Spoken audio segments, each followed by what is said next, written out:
Hello, future engineers. Welcome to my YouTube channel. If you're still new to my channel and you like what I'm doing, please don't forget to share my videos to your friends and to your friends' friends, to your younger brothers and sisters who would want to take up engineering in the future, and to your relatives. That's one way you can keep me going, inspired, and refreshed.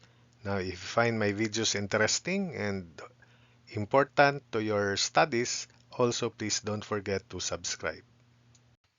Hello future engineers, here is another video in Engineers in Progress on uniform motion, and I hope that these four exercises can improve your analysis in algebra needed in your other or higher engineering subjects.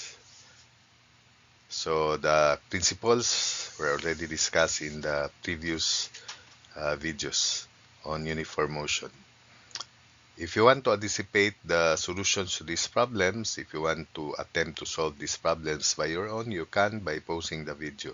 I always encourage you to do that unless you're already prepared for these problems.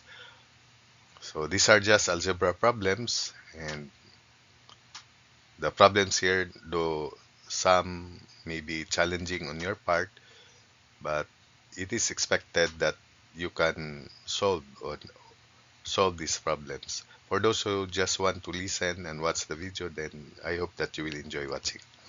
In a race, 1,000 meters can be run by one man in 140 seconds and by a second man in 150 seconds. How long will it take the faster man to gain a lead of 20 meters on the other man? So first, let's compute the rate of the faster man. It only takes the faster man 140 seconds to complete the race, 1,000-meter race.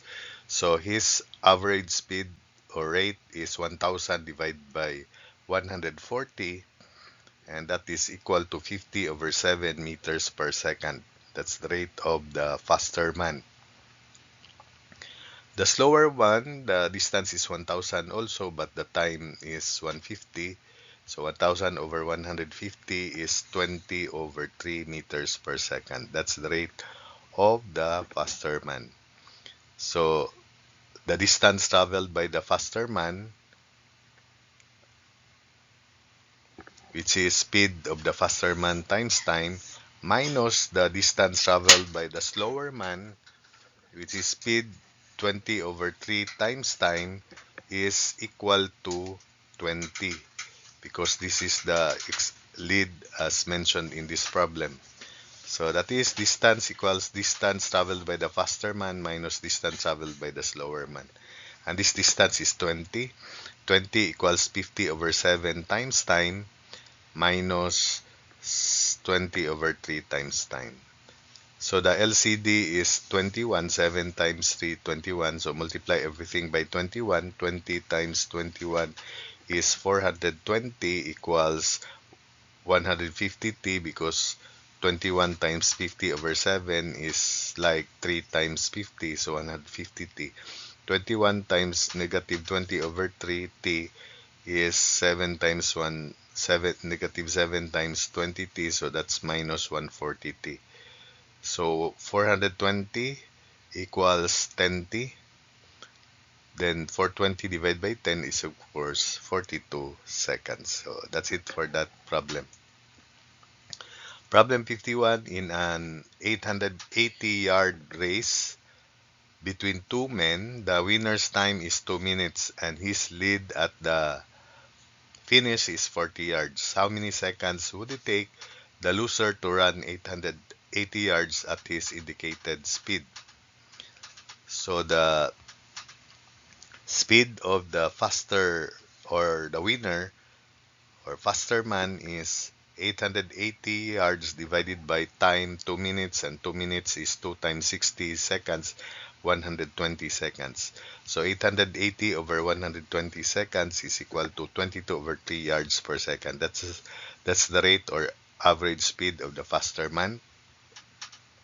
Then for the slower man, we'll just compute it later. But when the faster man reaches the finish line, so the distance already traveled by the faster man is 880 yards. And because his lead is 40 yards, that means that the slower man is 40 yards behind the finish line. So distance equals distance traveled by the faster man minus distance traveled by the slower man. So 40 equals 800 minus 880 minus distance traveled by the slower man. So when the faster man arrives at the finish line, the slower man was 40 feet behind, or the distance traveled by the slower man in 2 minutes also time is equal to 880 minus 40, so that's 840 yards. And 840 yards should be equated to the speed of the slower man times the travel time, which is also 2 minutes, because when the faster man reaches the finish line, 880, the slower man was still 840 yards. That distance traveled is 140 yards. That's why the slower man is still 40 yards behind the faster man. So 840 equals speed of the slower man times 120 seconds. So speed of the slower man is 840 over 120, and that is 7 yards per second, which is 1/3 yard per second less than that of the faster man. So that's why he's behind. Then to run the complete race, 880 yards, we equate it to the speed of the slower man times uh, time of the slower man to complete the 880 yard race. So 880 equals 7 times time of the slower man. So time of the slower man is 880 over 7, and we write that as an exact value in fraction, mixed fraction. That's 125 and 5 over 7 seconds. So that's it for that problem. Then next problem, uh, when will Hansen have twice as much capital as Kennedy if each has $5,000 now, and if their capital is increasing at the rates per year of $2,000 and $800 respectively? Though this is not a problem on uniform motion, but the equation that we can set up here is similar in form and in principle as that of uniform motion. We just imagine that the capital would be their initial distance, then they are moving at different rates. So Hansen is moving like a rate of $200 per year, while that of Kennedy $800 per year. So just imagine that this is a problem on uniform motion or rates. The principle is the same. So starting equation, capital of Hansen is 2 times that of Kennedy. Capital of Hansen would be beginning capital is 5,000, then plus rate of increase per year 2,000 times y. We will just call y as the required period in years. So 5,000 plus 2,000 times y, then equate it to 2 times. The capital of Hansen will be 5,000 plus 800 times y. So 2 times quantity, 5,000 plus 800 times y. So of course, 2,000 y, this is 5,000 plus 2,000 y. Then at the right side, we have 10,000 plus 1,600 y. So simplifying, 2,000y minus 1,600y, this is 400y. Then 10,000 minus 5,000 is equal to uh,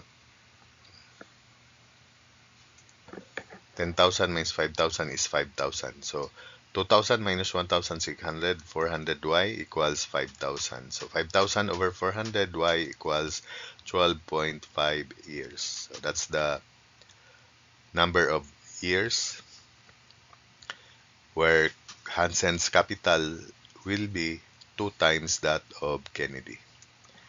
Then problem 53, this is the last for this video. In the 500-meter speed skating race of the 1952 Winter Olympics, the first and second places were won by Kay Henry and D. McDonald's of the United States with their times as 43.2 seconds and 43.9 seconds respectively.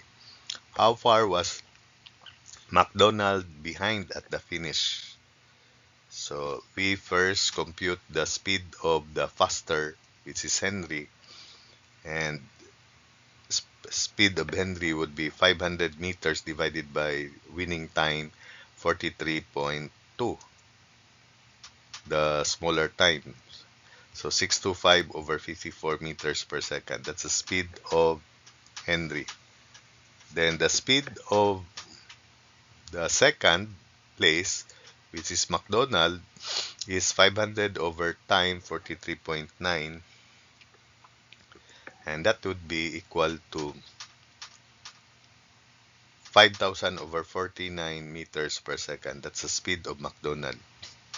Therefore, the difference in time, which is 43.9 minus 43.2, 0.7 seconds, that means that McDonald was zero point 0.7 seconds behind Henry. When Henry reaches the finish line, McDonald was still zero point 0.7 seconds behind to reach the finish line. Therefore, the distance where McDonald behind of the finish line would be the speed of McDonald times the number of seconds it takes McDonald's to reach the finish line. So that is speed of McDonald's 5,000 over 49 times 0.7. That's the distance where McDonald was behind of the finish line. So distance equals speed of McDonald 5,000 over 49 times quantity 43.9 minus 43.2. That's the difference in time. That's the time needed by McDonald to reach the finish line. So distance equals 7.973 meters. So that's about 8 meters. So that's it for this video. I hope that you were able to understand my explanation and solutions to these problems. And I hope that you will improve your analytical skills. Though these problems are light, it will help you develop more and more, especially in the analytical part.